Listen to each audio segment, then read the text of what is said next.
Não aparece aqui onde tá.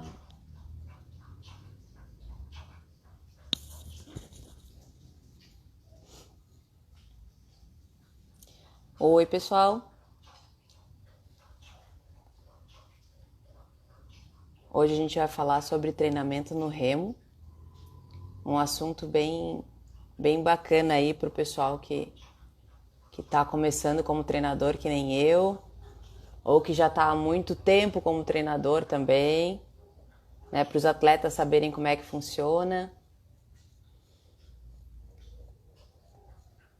Vamos começar então a entrada. Daqui a pouquinho o professor Antônio vai estar com a gente. O professor Antônio é uma referência em treinamento esportivo no país e em vários lugares do mundo.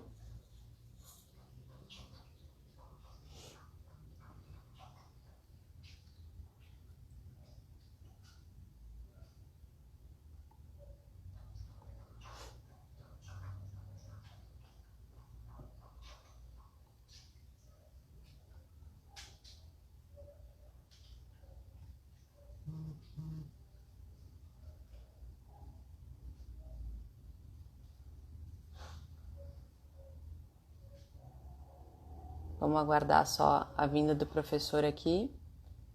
Daí a gente já inicia a nossa live, tá? A gente vai falar hoje então sobre treinamento no remo. Um assunto bem bacana. Quem tiver dúvida, fica super à vontade para fazer perguntas, tá? A gente vai estar em um bate-papo bem bacana. Então, tem dúvida, qualquer coisa, só perguntar, que daí eu faço aqui para o professor. Vamos aguardar mais um pouquinho, daqui a pouquinho ele tá aí.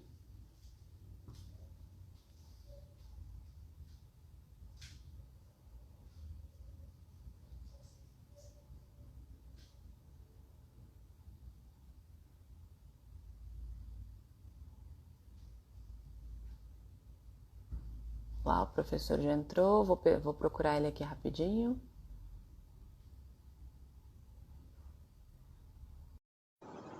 Pronto, estou convidando agora aqui o professor para entrar na nossa live. Olá, professor, tudo bem? Olá, tudo bem? Boa noite. Boa noite. Já Então, estava aqui falando para o pessoal que a gente vai fazer hoje a nossa live sobre treinamento no remo, né? Tava guardando o senhor, falar que o professor é uma referência no esporte, em treinamento, tanto aqui no Brasil quanto no mundo. E a gente vai estar falando tanto com treinadores de remo, né, quanto atletas e pessoal da comunidade mesmo do remo, tá? perfeito, Então, bacana. e já quero agradecer pelo senhor ter aceito o meu convite, tá? Muito obrigada mesmo. É super importante para a gente ter alguém com a experiência do senhor falando um pouquinho para nós sobre treinamento. Letícia, eu que agradeço, bem. Eu tenho procurado, dentro do possível, que a gente não tem tanto tempo, mesmo na quarentena, tem bastante trabalho, né? Mas sempre falar de treinamento esportivo é um prazer, né? Principalmente para uma modalidade como o remo, né? Sou apaixonado pelo remo, viu? Você Que sabe que eu bom. tive muita experiência com o remo ainda lá no leste europeu, né? Então eu ia para as lagoas, porque lá quando baixa menos 30 graus, as lagoas ficam todas congeladas, né? Então Uhum, eles têm a raia de treino do remo é coberta, aquecida, né? São dentro de ginásios aquecidos. Além disso, você tem os locais menores, que eles chamam de tanque de treinamento, onde são uhum. desenvolvidos intervalados, né? Que são cobertos, fechados e tal. Então eu acompanhava muito nos anos 80, nos anos 90, passava horas e horas com o pessoal do remo, coletando lactato, medindo performance desse pessoal. Que Bacana, o bacana. remo é joia. O remo é muito joia. Então, professor, vamos começar. A gente teve na Academia Brasileira de Treinadores, né, que eu tive o prazer de participar, o estágio com um treinador internacional, o Nicola, que ele é treinador de campeões olímpicos, né, os irmãos Sinkovic, que são bem conhecidos dentro do remo. E ele usa muito treinamento intervalado, né? E esse ano passado, no final do ano, teve a conferência em Londres dos treinadores e teve um treinador da Dinamarca que apresentou como que ele faz o treinamento dele e também utiliza muitos treinamentos intervalados, menos quilometragem. Hoje aqui no Brasil, a gente tem muitos treinadores que ainda acreditam, né, e utilizam a questão da quilometragem, altos volumes de treinamento, então fazem lá quase 300 quilômetros por semana, sendo que a nossa distância de competição é 2.000 metros. Então, a primeira coisa que eu queria conversar com o senhor, né, que é algo que está muito discutido dentro da nossa modalidade, a questão dos intervalados e do treinamento longo. Né? O que, que o senhor vê, né, a respeito desses dois métodos de treinamento dentro do remo? Bom, primeiro é o seguinte, nós vamos falar de remo, mas quando Uhum, nós falamos do treinamento intervalado e do treinamento, vamos chamar assim, contínuo, que é o que você chamou de longo, né? uhum, Isso não serve só para o remo. Quem está nos ouvindo.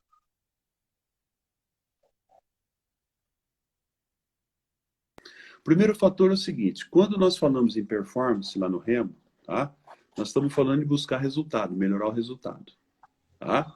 Então, o primeiro fator, nós estamos falando em melhora, performance e melhora de resultado, é construir resultado. Você, como treinadora, você trabalha na construção de resultado, tá? uhum, Traduzindo de performance, de desempenho. Pois bem, se você trabalha na construção de resultado, lá no final, quem vai vencer a prova do remo é quem se deslocou mais rápido. Fim de papo. uhum, Se ele tem mais VO2, menos VO2, BBB, se ele capta 60 ml de oxigênio, ou 70, 80, isso é uma outra conversa. Vai vencer a prova quem rodou mais rápido. Acabou. Quem foi o mais veloz vai vencer a prova. Então, qual é o alvo do rendimento no remo? No esporte de uma forma geral, mas vamos falar de remo. Qual é o alvo do rendimento? Velocidade. Ponto. uhum, Então significa o seguinte, que eu preciso construir um motor, tá? Que me potencialize ser rápido durante esses 2.000 metros. Que me potencialize eu manter um nível de alta velocidade durante esses 2.000 metros. Então a primeira coisa, quando eu monto o processo do treino, eu preciso criar pressupostos para construir velocidade. Como é que eu crio esses pressupostos? Crio esses pressupostos melhorando a minha capacidade neuromuscular. Ponto. uhum, Então, veja bem, a minha conversa é um pouco diferente da interpretação que nós tínhamos nos anos 70. Tá? Porque nos anos 70 a gente fazia isso o contrário do que eu estou falando. Então, nesse momento, estou dizendo o seguinte, olha, eu quero construir um carro com um motor forte porque eu quero andar forte. Então, eu uhum, vou ter que construir um motor. O motor, para nós, é sistema neuromuscular. É potencializar o sistema neuromuscular, melhorar a minha coordenação, melhorar a minha técnica, melhorar meu recrutamento de fibra muscular, melhorar minha potência, a velocidade com que ela vai contrair essa fibra muscular. Então, tudo está relacionado a esse motor chamado neuromúsculo, neuromuscular. Ponto. É ele, quando eu melhoro minha potência, quando eu melhoro minha velocidade, é ele que vai fazer eu me percorrer em alta velocidade. Primeiro passo.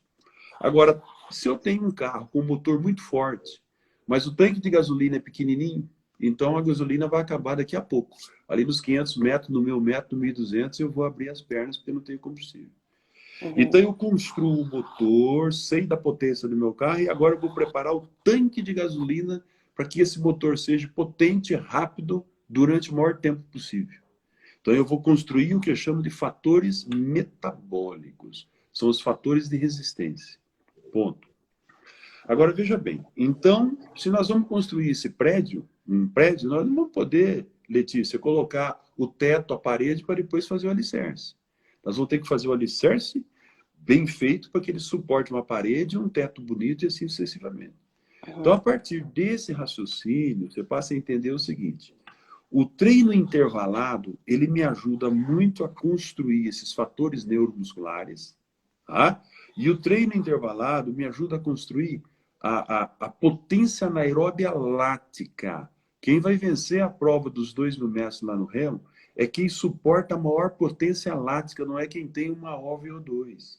uhum, Então eu tenho que entender o seguinte, quando eu faço 200 quilômetros, 300 quilômetros por semana, isso acontece com o pessoal do atletismo, a mesma coisa. Eu estou trabalhando somente em colocando combustível em baixa potência muscular. Então, a hora que eu for competir, eu tenho uma resistência que eu posso ficar naquele ritmo durante o dia todo, mas se alguém aumentar esse ritmo, colocar uma potência maior, eu não acompanho, porque eu não tenho condição neuromuscular de acompanhar. Uhum. Então, hoje mudou muito isso, Letícia. Hoje, na verdade, é o seguinte, há uma preocupação com o aumento do VO2? Há uma preocupação. Mas todo atleta que está com você e que faz remo, no mínimo ele já apresentou esse dado genético. Ele geneticamente já é uma pessoa bem dotada Uhum. na questão cardiorrespiratória. E aí está aí, hoje, com essa nossa tarefa, eu andei lendo uma série de uns 4 ou 5 artigos bacanas, 2017, 2018, dos colegas aqui lá da Tchecoslováquia, mostrando o seguinte, que remadores, tá, em 4, 5, 6 anos de treinamento, melhoram percentuais muito pequenos de VO2. Mas apesar deles não melhorarem tanto o VO2, porque o VO2 é muito genético, eles melhoram um percentual muito grande da sua performance. Por quê? Porque o segredo não está na captação do oxigênio, e sim está na utilização do oxigênio. E Uhum. para mim utilizar, fazer entrar bastante oxigênio na célula muscular, para neutralizar o fermento glicolítico, que forma o lactato lá no final, e me atrapalha a contração muscular, e eu preciso trabalhar em déficit de oxigênio, preciso trabalhar no sistema anaeróbio lático, e aí não permite alta quilometragem. É só Uhum. 2.000 metros. É porque Pouco tempo. o que eu vejo, assim, professor, lendo bastantes artigos, eles trazem muito, né, essa questão do VO2 de um atleta de remo, né, que eles têm VO2 altíssimos. Então, acredito que alguns treinadores, por ter não, ele precisa ter um VO2 alto, acaba pensando só nessa parte do treinamento, né, de treinar o VO2, e esquece toda essa parte que nem o senhor falou, de fazer ele ativar de fato a performance dele nos 2000 na questão do anaeróbio lático, né? Exatamente. Tem até um colega colocando aí diferença artério-venosa, Vesta. Então, o que acontece, na verdade, é que se nós trabalharmos na via metabólica aeróbia, muito pouquinho nós evoluímos nossa capacidade de força. Porque nós trabalhamos com fibras oxidativas, né? E o lado vai por esse lado. Por outro lado, é o seguinte, se nós trabalharmos o sistema anaeróbio lático, tá? Fadiga metabólica, fadiga neuromuscular, nós melhoramos a nossa capacidade de transporte de oxigênio numa potência maior. Ou seja, nós melhoramos a via metabólica aeróbia treinando na via metabólica anaeróbia lática. E o contrário não é verdadeiro. Por quê? Porque quando nós trabalhamos na via metabólica aeróbia, nós trabalhamos numa baixa potência muscular, numa formação de lactato baixo, 4, 5 milimol, e isso não é suficiente para melhorar a minha resistência à fadiga metabólica. E o Uhum, remo é o seguinte, o remo você envolve muita fibra muscular em ação, né? Membro superior, o tronco. Então, o que acontece? A formação de lactato, ela ocorre rapidamente. Se você pegar a curva, né, de lactato do remo, você vê que quando chega lá no 1.000 e poucos metros, o nego já está começando a riar. E é a hora de uhum, começar a prova. E é a hora de começar a prova. Então, eu preciso ter uma capacidade de remoção desse fermento glicolítico da fibra muscular violentamente. Então, eu preciso trabalhar com alta potência. Então, hoje, indo concretamente no que você colocou, nós temos 3 tipos de intervalado no remo, né? Que é o intervalado de curta duração, o uhum, intervalado de média duração e o intervalado de longa duração. Basicamente, para facilitar aí os treinadores que estão nos vendo, né? O intervalado de curta duração, a gente trabalha ele bem mais no regime anaeróbio mais alático, não deixa acontecer o lactato de alto nível, ou seja, são trabalhos mais curtos, de velocidade, de saídas, de acelerações. Quando nós falamos do intervalado de média duração, nós estamos falando exatamente, Letícia, em treinamentos anaeróbios com alta concentração de lactato. Então, sempre me pergunto, mas que concentração de lactato é essa? Então, eu sempre digo, gente, nós precisamos modelar a competição. Nós uhum, precisamos verificar durante a competição qual é o acúmulo de lactato desses caras durante a prova, no final da prova, para que a gente tenha um modelo para poder treinar o camarada. Né? Então, o intervalado de média duração são os intervalados anaeróbios láticos. E o intervalado de longa duração são os intervalados de potência aeróbia e de resistência anaeróbia lática. O intervalado de longa duração não é aqueles intervalados de tiro de 5 quilômetros, de 10 quilômetros, de 8 quilômetros, porque aí eu caio na capacitação aeróbia, ou seja, eu caio nos trabalhos mais lentos, para captar oxigênio em baixa potência muscular. Um atleta Uhum. do remo que quer rendimento tem que trabalhar assim dentro do que a fisiologia nos dá de recuperação, nós precisamos trabalhar em alta potência muscular. Então precisamos construir força, precisamos construir potência e aí construir resistência de potência muscular. Uhum. Então é mais ou menos por aí a ideia do intervalado. Claro que nós vamos circular, nós vamos ter um trabalho mais longo, mas esse trabalho mais longo, hoje nós falarmos para percorrer 2.000 metros, nós falarmos em 200, 300, 180 quilômetros por semana, é muito. Uhum. Significa que você treina lento. É um treino bonito, o atleta termina cansado, bababá. E outra coisa, você trabalha na via metabólica aeróbica, é uma destruição do sistema vegetativo, os microsistemas do organismo se destrói muito. Precisa de 60, 70 horas para recuperar.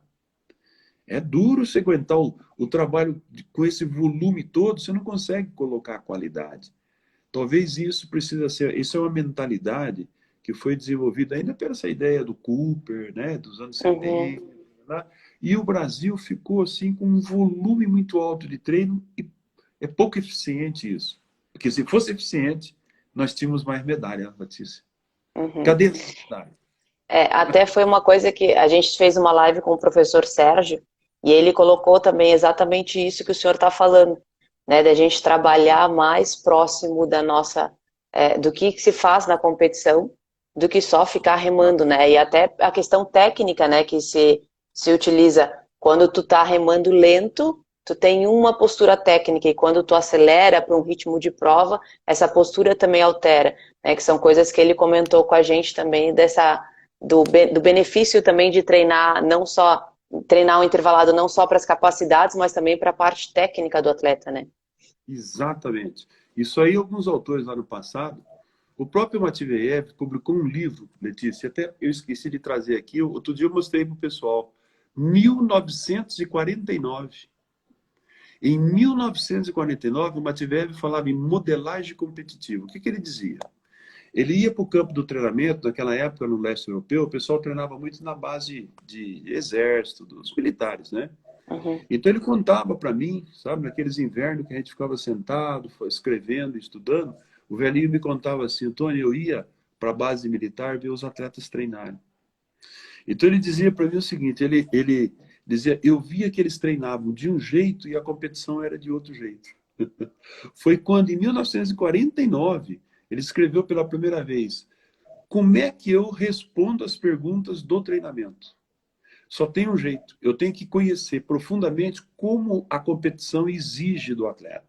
Que é o que eu chamei isso depois, para não chamar de modelagem competitiva, que é um termo muito matemático, eu chamei de modelo de ações motoras na competição. Ou seja, nós precisamos identificar, até outro dia, viu? Nós publicamos um artigo com um colega seu lá da BT, que nós fizemos o trabalho com o Fábio, né? Uhum, com o Fábio. Publicamos um artigo bacana recentemente sobre essa modelagem, atividade Uhum. competitiva. Então, nós pegamos os últimos 50 anos do remo e verificamos aí os últimos 10 ciclos olímpicos, os últimos campeonatos do mundo, nós fomos verificar o que esses caras fizeram.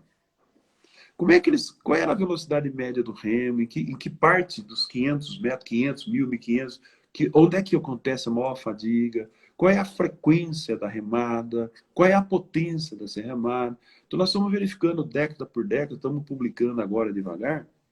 E esses dados, Letícia, nos dá o dado do treino. Então eu tenho X frequência na competição e treino muito distante disso.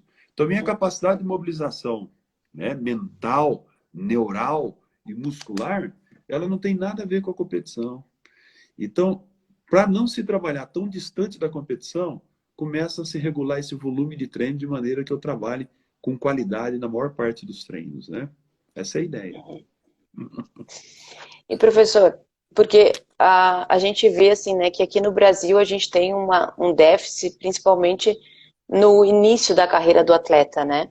Que ele acaba fazendo esses treinos longos e só longo, e enquanto que na Europa existem atletas já que competem já 4 ciclos olímpicos que fazem só treinos longos. né? Então, acaba, sabe, tendo uma diferença que o pessoal traz para cá, né? Essa realidade de, mas os caras lá que são os melhores em tal barco, eles só remam. Só que eles esquecem que, de repente, na base desses dois atletas, eles tiveram tudo que a gente não teve, né? E acabam achando que a gente tem que fazer igual, sabe? E esse é algo que, assim, me incomoda muito dentro do nosso esporte, reproduzir coisas que se vê sem pensar. Letícia, você sabe que eu acho que deve estar aí, vendo a gente aí, o pessoal da canoagem, sabe? Porque Uhum, eles falaram comigo hoje, tal, que assistiu o nosso bate-papo. Nós tivemos uma experiência não muito grande, pequena, porque foi uma experiência numa temporada de 1 ano com a canoagem. E quando os supervisores da canoagem nos convidou, disse o seguinte: olha, nós precisamos melhorar a força desse pessoal da canoagem, senão eles não vão competir bem. Então, quando nós tivemos o primeiro contato com o pessoal da canoagem, a gente percebia uma resistência muito grande dos atletas com relação a isso. Mas como treinar força? O europeu só vai para a água, pô. Nós não, se negócio de treinar força é para levantador de peso, né? E, na verdade, é o seguinte, nós levamos um tempo ainda com muita resistência, mas depois eles começaram a perceber a melhora da capacidade deles. Então, eles começaram a entender o valor da força. E, coincidência ou não, né, a Ana Sátila, naquele período, né, passou a medalhar no campeonato mundial. Quer dizer, então, o que eu quero dizer para você é o seguinte: tudo bem, se eu estiver lá na Europa, eles me derem aqueles atletas, eu vou enfiar neles um VO2 altíssimo deles e vou ganhar a competição. Sabe por quê? Eles têm base bem. Tá? O que aconteceu é que a infância e a adolescência desses caras, eles tiveram 5 vezes por semana aula de educação física escolar. Nós não temos nenhuma, de vez em quando temos alguma coisa de mentira. Né? A nossa formação neuromuscular dos nossos jovens é horrível. Aqui no estado do Paraná, nós estamos fazendo pesquisa aqui, fazendo testes motores com crianças. As crianças não conseguem fazer 2 flexão abdominal. Eles não têm força para fazer 5, 6 vezes o exercício do abdominal, Letícia. Então, nós não temos força. Esporte é feito de força muscular. Simplesmente que a gente credencia essa força ou no sistema anaeróbico alático, lático ou aeróbico, dependendo do esporte. Mas sem uhum. força nós não vamos conseguir. Então, comparar o que o europeu faz com o que nós fazemos, não dá. Nós podemos chegar ao pódio olímpico por caminhos diferentes, estratégias diferentes. Se eles já têm uma boa capacidade de força, uma boa potência muscular, então eles utilizam a fonte energética específica que é a potência aeróbica e trabalham em cima de potência aeróbica, capacidade aeróbica. Nós não temos força. Então, Uhum. nós capacitarmos a nossa via metabólica aeróbica, nós podemos fazer como eles. Mas nós vamos capacitar em baixa potência muscular. Não vamos ganhar dos europeus. Né? Então, Ezequias aí, se não remasse numa potência, numa frequência, tanto quanto os europeus, e melhor do que os europeus, nós não tínhamos ganho as medalhas. Uhum. Então tem coisa nisso aí. Isso é uma cultura que vem há muitos anos, né? Com esse negócio de aeróbio. A gente fala base. Base para nós é aeróbio, aeróbio, aeróbio. E aí o que acontece é que a gente fica lento, corre o dia inteiro e não ganhamos nada. Até eu sou treinadora de equipe júnior, né? Que pega ali de base até 18 anos. E eu com Isso. eles aproveito o que a gente aprendeu muito na ABT com relação às janelas de desenvolvimento. Então eu faço com meus atletas muito treinamento de força mesmo, né? Então a gente faz bastante força de 3, 5 repetições, né? E vamos daí quando vai chegando próximo da competição, iniciamos com potência, porque a gente sabe que se um atleta ele não tem força, ele não vai ser potente, né? Já é Perfeito, fato. perfeito. Então, o que o senhor tem para falar com relação à parte de treinamento de força nos atletas? Na verdade é o seguinte, você tem aí uma situação muito interessante.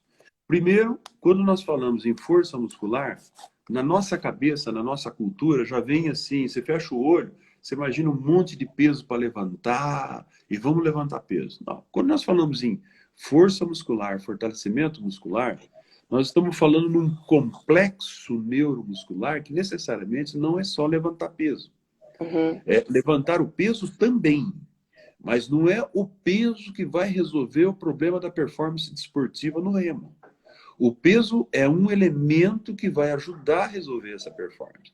Então, a primeira coisa, eu preciso construir isso. Quando nós falamos, por exemplo, lá, em treinamento neural ou em treinamento neuromuscular, provavelmente nós não estamos muito preocupados com o gesto desportivo, nós não estamos muito preocupados com a frequência do movimento, com a amplitude do movimento. Por quê? Nós queremos treinar o sistema neural a mandar estímulo para a maior quantidade de fibra muscular possível.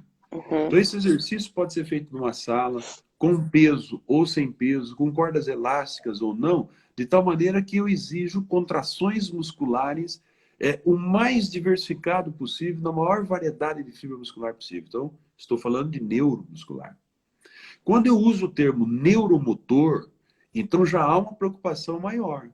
A preocupação não é só aumentar o recrutamento de fibra muscular para a maior variedade de fibra muscular, mas quando eu falo em neuromotor, eu estou falando em movimento. Então agora eu quero contrações musculares de forma dinâmica e mais direcionada.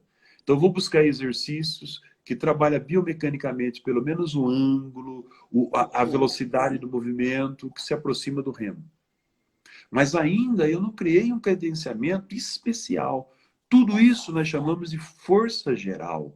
É uma força necessária, né? É uma força fisiológica, é o treinamento fisiológico, treinamento neurofisiológico. O treinamento neurofisiológico, necessariamente, ele não melhora a minha performance específica, mas ele melhora a minha performance neurofisiológica.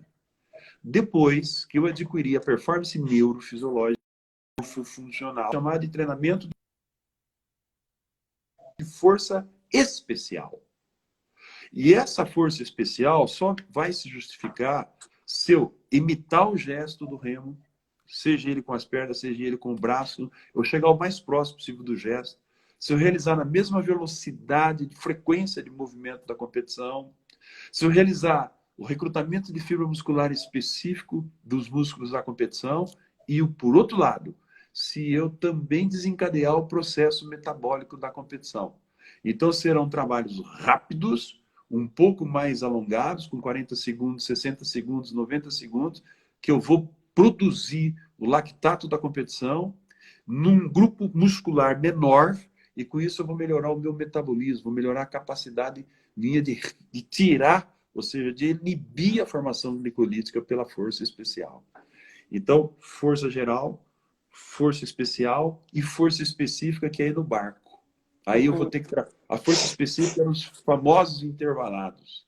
Né? Ela é bem específica, porque aí eu estou dentro do barco, eu já sei a velocidade de competição, eu vou trabalhar com 15%, 10%, 20% mais rápido do que a competição nos intervalados. E aí eu vou melhorar a minha autonomia competitiva. Né? Então, claro, vamos para a sala de musculação? Vamos. Vamos fazer o seu agachamento? Vamos. Vamos fazer o nosso arranque? Vamos. Nesse momento, nós estamos fazendo buscando uma performance neurofisiológica. Ela pode, nesse momento, esses exercícios não vão me dar performance, mas eles vão me dar uma condição neurofisiológica para suportar os treinos especiais e específicos em alta potência muscular, em alto recrutamento de fibra muscular, e isso depois é o que vai me ajudar a produzir mais velocidade na prova. Então é mais ou menos por aí a ideia. É porque daí essa questão que o senhor está falando, ela entra dentro de cada período do treinamento em que o atleta se encontra para a competição, né? Sem dúvida. Você sabe que isso eu demorei um pouco para entender ainda lá atrás, nos anos 80, 90, que é o que a gente chama de distribuição do treinamento. Como é que eu distribuo o conteúdo do treino? É muito comum no nosso mundo latino a gente abrir uma folha e escrever o treino, escrever exercício. Por exemplo, escrever lá aquecimento, né? 10 repetições, 250, mais 500, mais 750, e começa a treinar. Com a experiência obtida dentro desse centro de treinamento com atletas olímpicos, eu comecei a perceber que os treinadores, antes deles escreverem o exercício, ou seja, o conteúdo, eles fazem aquilo que eu chamei no passado de periodização fisiológica, periodização biológica. O cara abre a planilha lá, um mês, abre o ano todo, e distribui, né? Essa periodização fisiológica seria a distribuição percentual dos sistemas metabólicos que eu vou trabalhar. Então, o camarada coloca lá, via metabólica aeróbia, via metabólica anaeróbia lática, via metabólica anaeróbia alática. Bom, então o macrociclo dele lá tem 3 grandes períodos, né? Que vocês sabem muito bem. Período de preparação, de competição e de descanso. Só que esse período de preparação, e isso é um dado importante, em esporte individual, quando você montar um macrociclo e colocar o período de preparação, esse período de preparação deve ser o maior período do macrociclo. No esporte coletivo isso é totalmente diferente. Então, se eu tenho lá 30 semanas para treinar até a competição, 60%, 70% disso é período de preparação. Tá? Então, nós estamos falando em 18 semanas de 30 é período de preparação. Só que esse período de preparação tem que preparar o atleta para quando ele entrar no período competitivo, ele está pronto para bater o recorde do mundo. Então, o que acontece?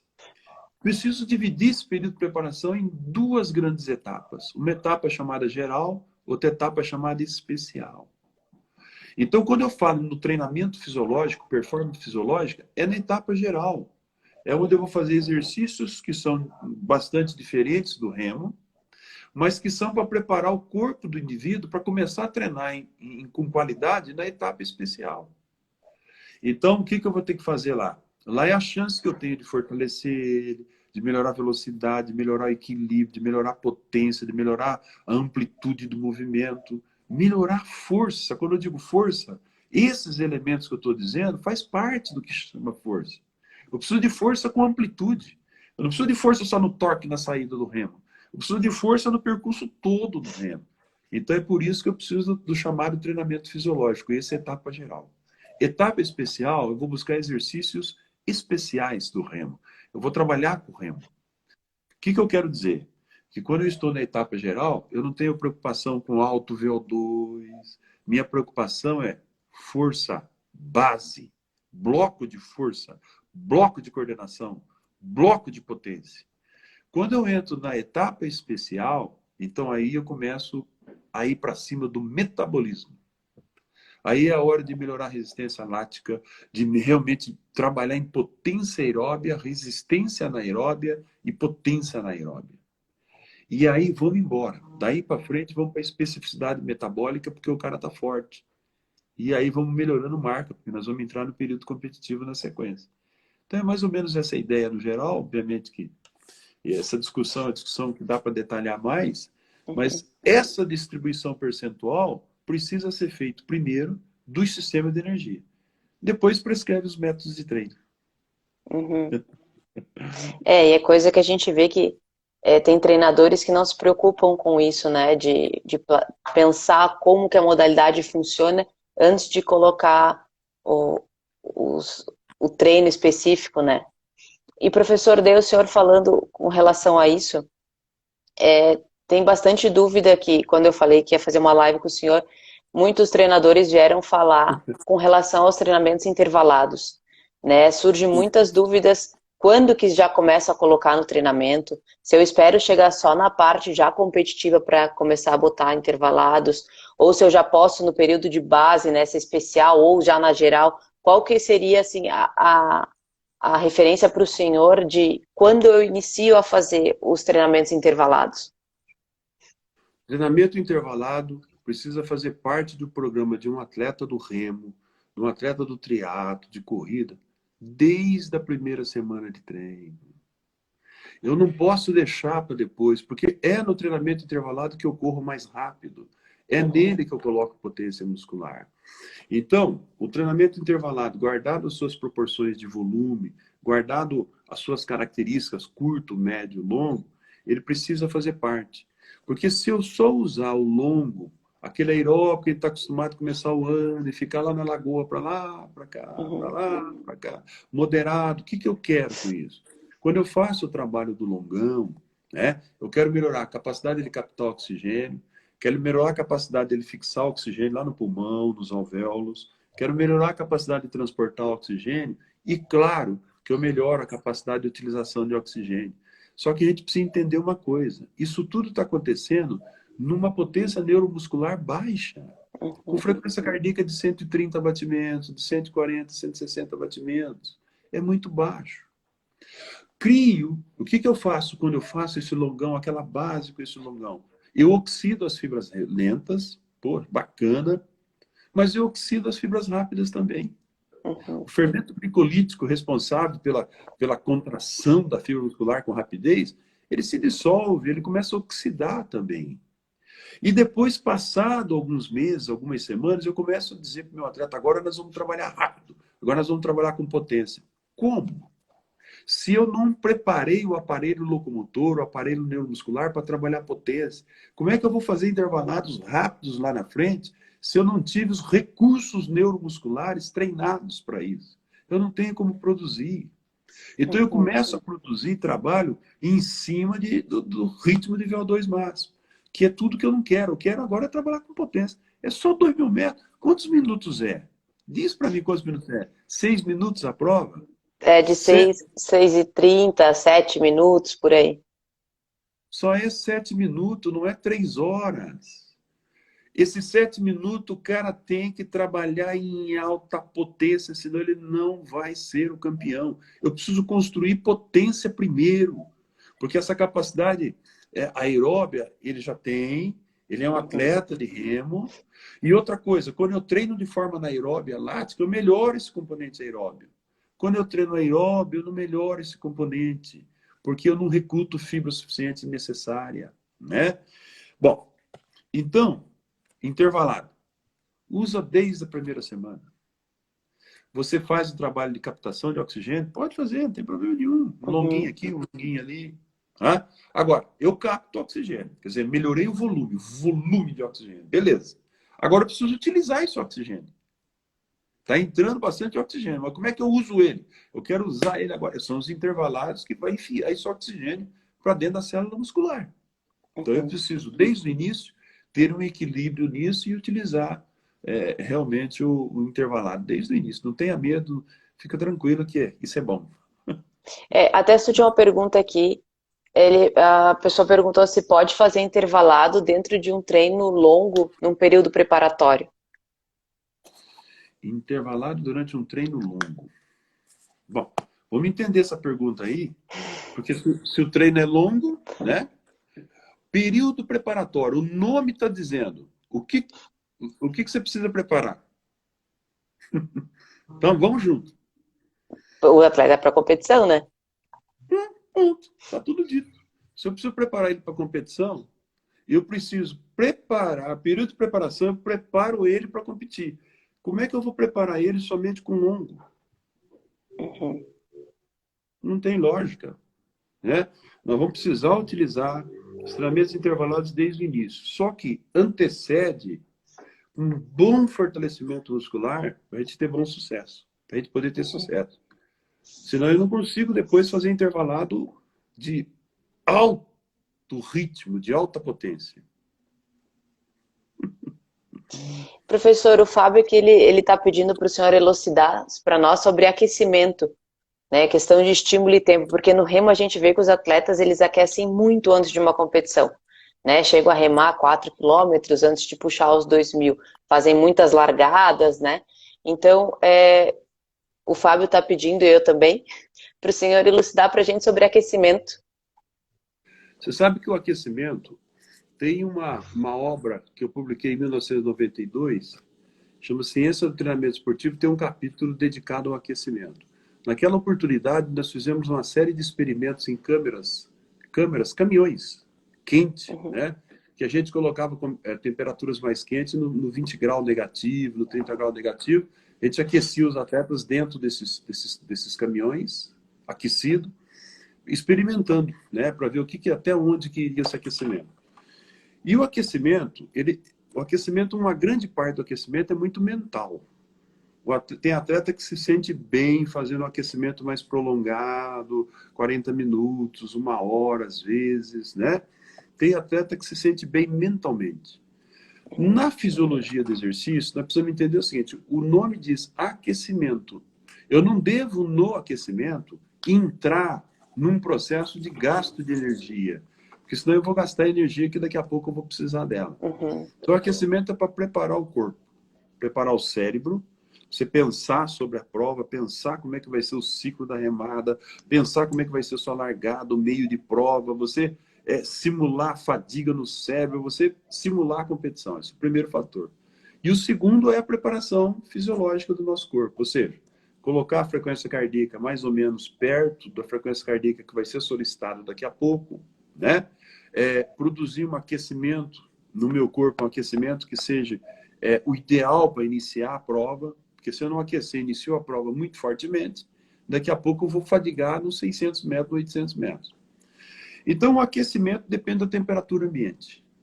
Tá? Se eu estou numa temperatura que é aí menos de 15 graus, normalmente eu vou precisar de um aquecimento maior do que 40, 45 minutos, para que moderadamente, bem agasalhado, eu consiga produzir um aquecimento, a temperatura corporal realmente necessária para a prova. Mas se eu vou competir em temperaturas acima de 20 graus, 25, 30 graus, o aquecimento é um aquecimento necessário. 30 minutos, 20 minutos, não mais do que isso. Aquela ideia de ficar remando muito, eu já vi muito isso aí em competição. Então, o que eu sugiro é o seguinte, ninguém vai mudar tudo de uma hora para outra. Faz um experimento. Sabe, quando eu comecei a treinar o Jadel Gregório, aqui é o nosso recordista de salto triplo, o Jadel tinha um negócio de aquecer que parecia uma coisa de louco. Eu falei, não, você está treinando, menino. Eu falei, vamos fazer o seguinte, vamos experimentar um dia, não vamos fazer nada disso aí. Vamos ficar de agasalhinho, e você vai sentar e fechar os olhos e vai aquecer sentado. Ele falou, professor, não é possível aquecer sentado. Você senta, deita aí no chão, põe uma musiquinha e pensa em tudo que você vai fazer na prova. E aí você vai levantar, nós vamos fazer alguns saltitinhos, um pouquinho de alongamento ativo e você vai competir. Pô, ele começou a melhorar os primeiros saltos dele. Porque o cara se desgastava mecanicamente, se desgastava fazendo um aquecimento muito longo. Tá? Não tem essa necessidade. Precisa de aquecer, precisa. Nós chamamos de aquecimento geral e aquecimento específico. Mas isso tem um limite, senão você começa a gastar energia. Sim. Mais ou menos por aí.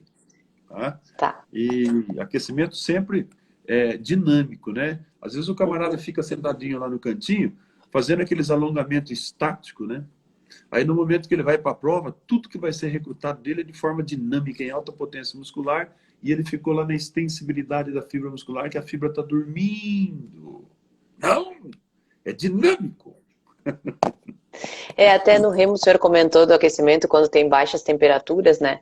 No remo as competições normalmente acontecem no verão europeu, então a gente não tem esse problema com temperaturas baixas, né, antes de competição. E mesmo aqui no Brasil a gente só sofre com isso no sul, né, que ainda as competições eles tentam deixá-las espaçadas para que não aconteçam no inverno, então é algo, já que com relação a isso não é um problema para o remo, né?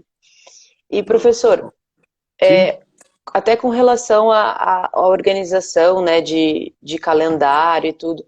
No remo a gente tem, para atleta já de seleção nacional, 3 etapas de Copa do Mundo que elas acontecem no verão europeu, né? E essas etapas, elas acontecem entre 2, 3 meses até 4 meses. Como que a gente faz para sustentar a performance de um atleta quando existem competições muito próximas uma da outra? Bom, isso aí é um papo bacana. Mas veja bem, na estrutura, no conceito do planejamento do treino, da periodização do treino, quando nós falamos em esporte individual é o seguinte, se a gente for dividir o nível de performance que um atleta pode atingir, eu dividiria em 3 níveis de performance. O primeiro nível, que é o nível de performance mais baixo, para esporte coletivo, que, por exemplo, compete 10 meses por ano. Futebol, por exemplo. Soccer, basquetebol. Um segundo nível de performance que é mais alto, que são esportes como a luta, por exemplo, às vezes algumas modalidades que competem a cada 3 meses, a cada 4, 5 meses. Né? E um outro nível de performance, que é o maior nível de performance, que são do esporte individual. Aquele que compete um final de semana, 3, 4 dias, e isso acontece aí 2, 3 vezes no ano, 4 vezes no ano. Então, o remo entra nessa de alto nível de performance. O meu negócio é fazer com que o meu remador atinja o maior nível de performance possível, senão ele não vai ganhar o Pan-Americano, não vai ganhar o Mundial, excessivamente. Se nós estamos falando de adaptações, eu vou chamar de quase máximas, né? Porque a adaptação máxima a gente não sabe ainda quando é que vai acontecer, porque você nunca sabe qual é o máximo do seu atleta, mas eu vou chamar de adaptações de altíssimo nível, de altíssimo rendimento. Essas adaptações, esses níveis de performance, eles duram mais ou menos, segundo alguns estudos. E aí eu sugiro que o pessoal leia aí o livro do Mojica, é um espanhol, que só estuda polimento em competição e tempo de manutenção de performance. Tá? Então, veja bem, ele mostra claramente nos experimentos dele que o performance no esporte como o remo dura por volta de 15 a 20, 21 dias. A alta performance. Uhum. Alguns estudiosos do passado, como Mark Goodick, por exemplo, um estrategista de controle de treino, ele verificou o seguinte, que em 15, 20 dias, um atleta do remo, do atletismo, do levantamento de peso, ele começa a perder performance de maneira interessante. Por exemplo, em 15, 20 dias depois que ele atinge o maior pico de performance, ele perde 2, 3% da performance. Mas em 30 dias, isso já pode cair 4, 5%. Como nós estamos falando de alta velocidade, que é o remo, a queda de 3, 4% é muito alta. É muito. Ou seja, caiu muito. Tá? Então, o que eu quero dizer para você é o seguinte. Se eu tenho 2, 3 meses de competição ou intervalos, nós precisamos entender que a gente não consegue manter performance prolongada. Então, nós vamos ter que pegar essas competições, o calendário, estudar o calendário e verificar qual é a competição mais importante para nós. A de maior importância para nós, às vezes eu tenho eliminatória olímpica e tenho Jogos Olímpicos no mesmo ano, um exemplo. Uhum. Então, você vai dizer, bom, teoricamente, a de maior importância seria os Jogos Olímpicos. Mas o cara não tem o índice olímpico ainda, não pontuou ainda. Então, a de maior importância vai ser eliminatória. Isso é uma droga. Tá? Um país que pensa em Olimpíada tem que ter seleção permanente. Eu tenho que classificar o cara para a Olimpíada um ano antes. Uhum. Porque aí ele tem um macrociclo de chegada para os Jogos Olímpicos, acabou, resolveu o problema. Tá? Agora, se eu resolver fazer o cara pontuar, participar de eliminatória no ano olímpico, já está derrubado a grande performance dos Jogos Olímpicos do atleta. Então, nesse caso de 2, 3, 4 competições, eu vou ter que selecionar uma como sendo a principal. Qual a principal? Uhum. Montar o programa de treino para a principal e as outras competições eu chamar de competição preparatória, de competição secundária, eu não tenho outra saída. Uhum. Agora, isso não quer dizer que eu não vou me apresentar bem nas competições. Por quê? A partir do momento que eu entro no período de competição, o atleta já deve desempenhar uma performance de alto nível. Claro que o ápice dela vai ser lá no final do período competitivo, que é onde está a competição-alvo. Mas no meio dela, no meio desse período e no início desse período, ele já vai apresentar performance. Por quê? Porque você já está trabalhando no metabolismo específico da prova, você está trabalhando a técnica da prova, na velocidade de prova, os intervalados muito mais fortes do que o ritmo de prova. Então, a competição, o nível dele vai melhorar. Então, passamos a entender o seguinte, depois que atingiu performance, 20, 21 dias começa a cair. Isso é todos. Não cai mais, não cai menos, mas cai. Então, sabendo disso é o seguinte, por outro lado, professor, tudo bem, eu competi, daqui 2 meses eu tenho outro, o que eu faço? Não dá para manter a performance. O que nós vamos fazer? Nós vamos baixar o nível de performance, criar um bloco de treinamento especial para resgatar essa performance e tentar elevá-la novamente para daqui 60, 70 dias. Segurar a performance que eu atingi aqui agora, 2 meses, não tem como. Não vai. Eu vou ter que desmobilizar parte dela com cuidado, para não desmobilizar muito. Por isso que não volto os exercícios gerais, sim exercícios especiais e competitivos, e faz a curva de novo e vai para a competição. Tá? Porque se eu voltar com grande quantidade de exercícios gerais novamente, a performance vai cair 5, 10, 15%.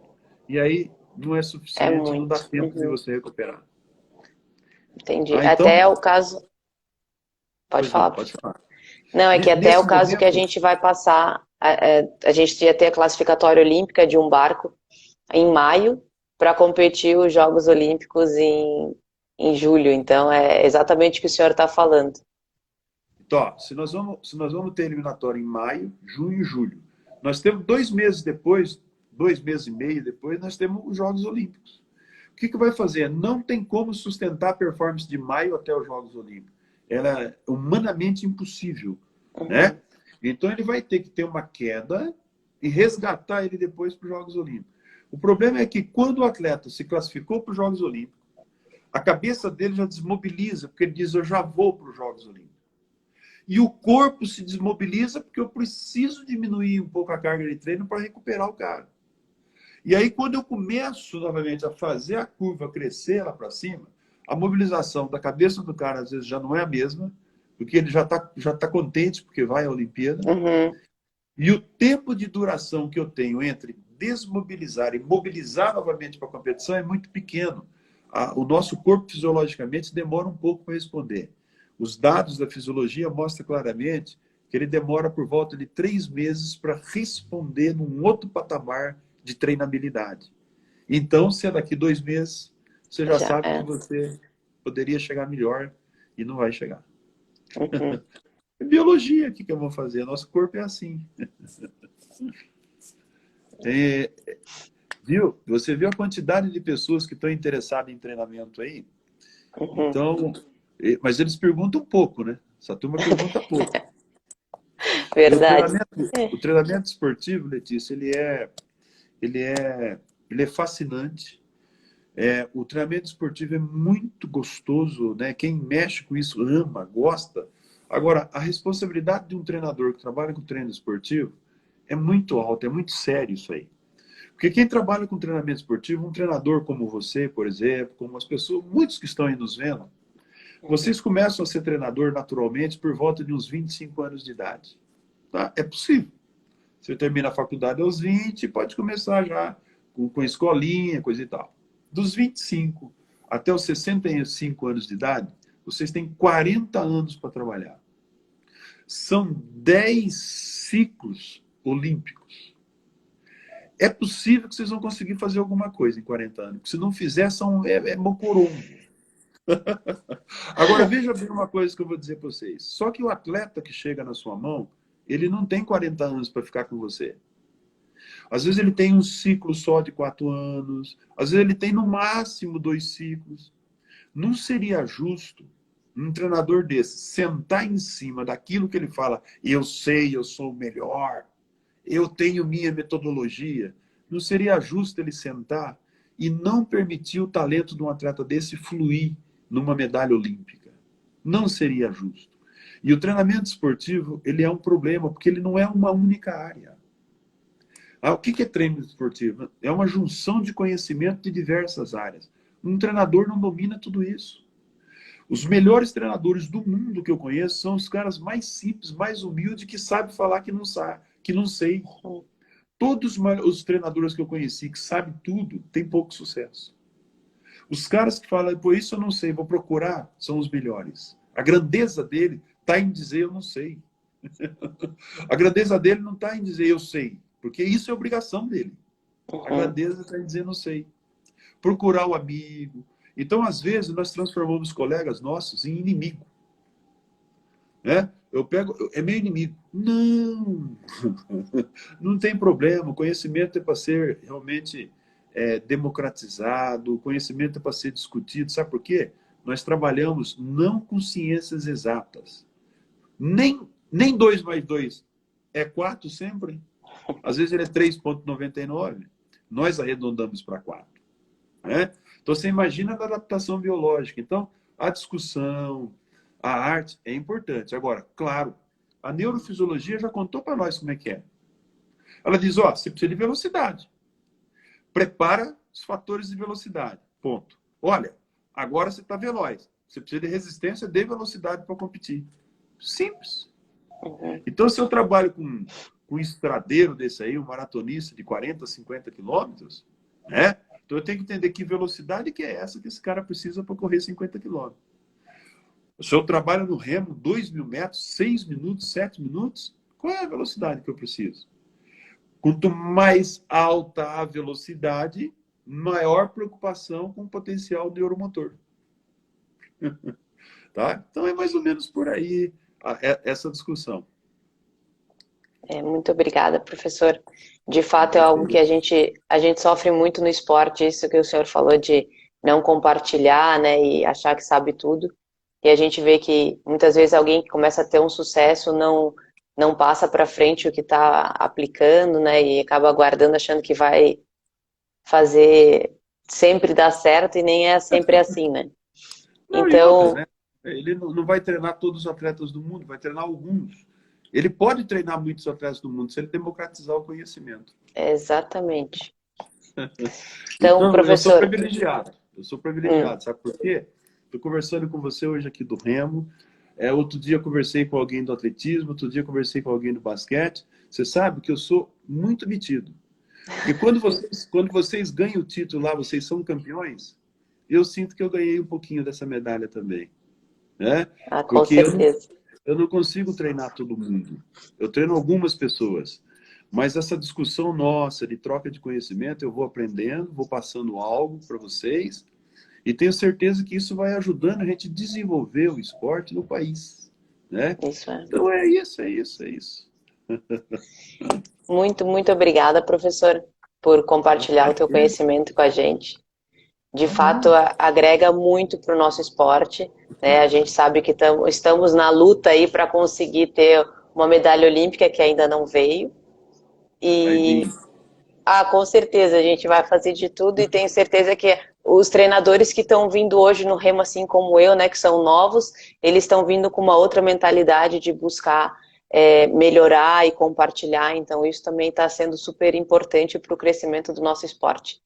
E muito obrigada, professor.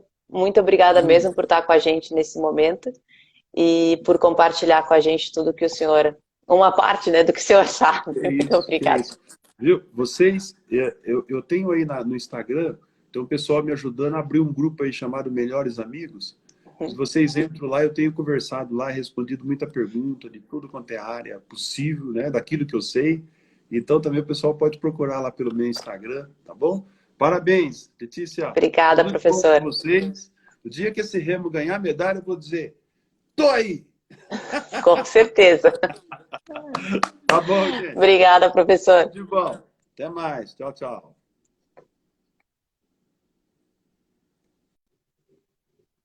Pessoal, então, muito obrigada a todo mundo que participou da nossa live. E é como o professor falou, a gente tem que compartilhar conhecimento. E quem puder seguir ele ali no Instagram, ele também vai fazer uma live de agradecimento ao pessoal que estiver seguindo ele, né? Chegar ali nos seguidores que ele está almejando. Então vamos seguir o professor, ele compartilha muito conhecimento, é super importante para quem deseja crescer no esporte, né? Crescer como treinador e mesmo um atleta saber um pouco mais do que faz no dia a dia. Tá, pessoal? Muito obrigada. Eu vou deixar a live salva. Então até mais.